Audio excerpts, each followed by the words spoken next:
guys, you can see now the car on the jack stand secured. Exhausts need to come out first.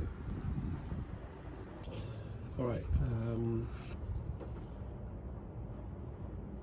we took down the support for the exhaust. Temporarily hang this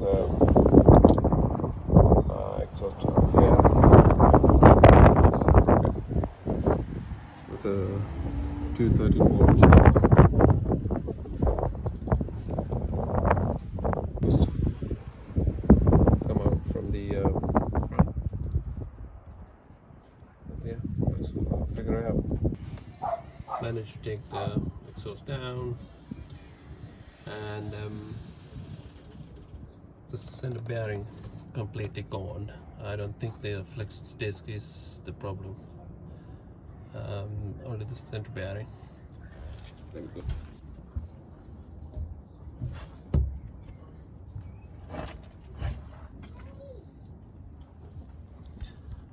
This is a problem.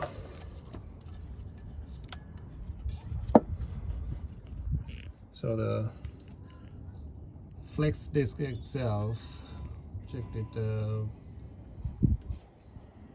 I changed it in November, so it's in good condition, no cracks.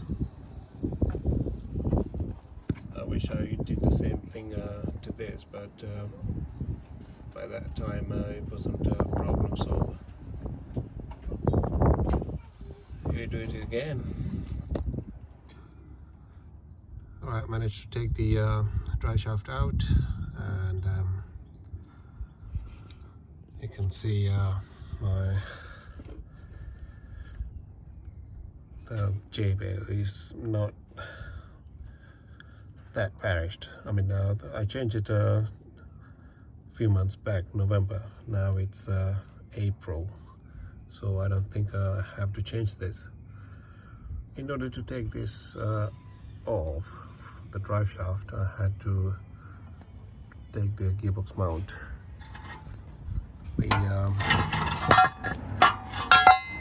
I checked the gearbox mount, and again I changed the gearbox mount. I don't see that's necessary to change my gearbox mount, and eventually I will have to address this oil leak.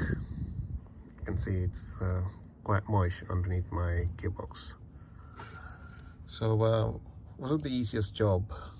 I didn't know that I have to take the gearbox mount, so I was struggling to reach from the behind the donut here, but it isn't easy.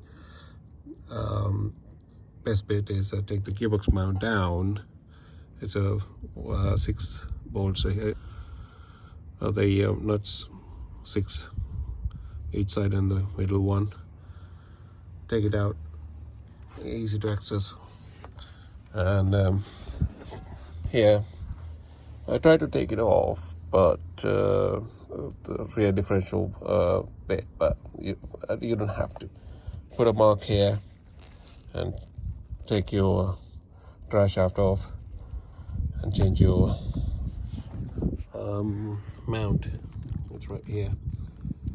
Then put them back together.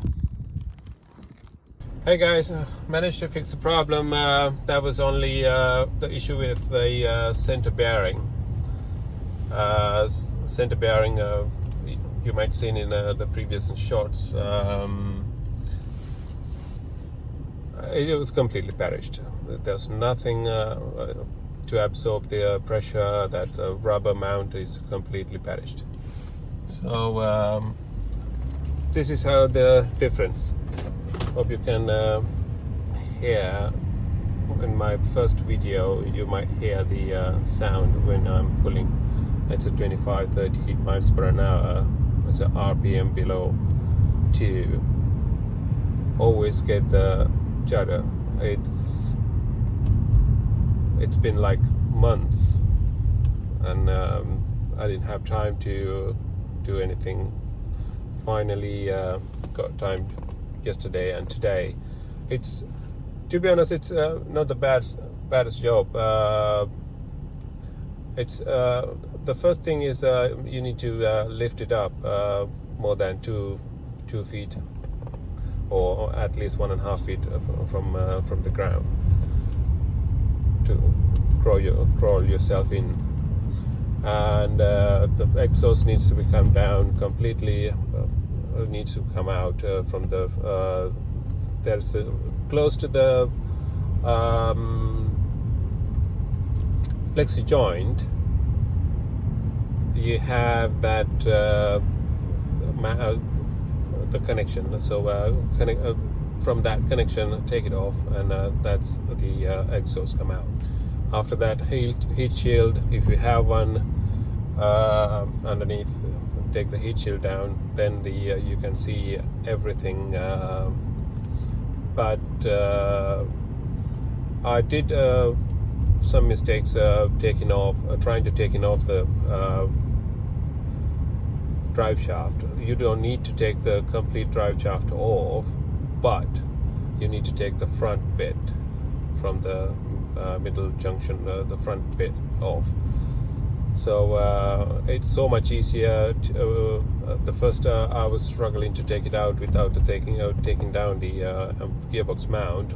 Then I realized I must have taken the gearbox mount, give the support from the jack to the gearbox itself, and I take the mount out, then access to the flexi joint, or you may call it J joint or donut mount or something like that. I might be wrong. That's what it's called in my world. I mean, so after that, the front bit of the front closest part to the gearbox mount from the drive shaft needs to come out, and take the center bearing out and put the new one in, and just pretty much reverse the process, put everything back on. And this is the result after yesterday. I spent about 2 to 3 hours with the car, and I didn't have the 18mm ratchet, so I had to wait until this morning to find that. Did it, then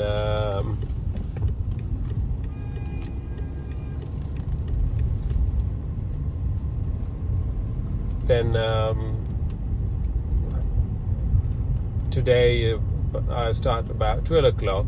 After 12 o'clock I spent about another 2 hours. So altogether 4-hour job, I would say. If it's a professional, I might say 1.5 hour job, or 1 hour job if you can lift it up in the air. So this is about it. I don't have much things to say about the matter. So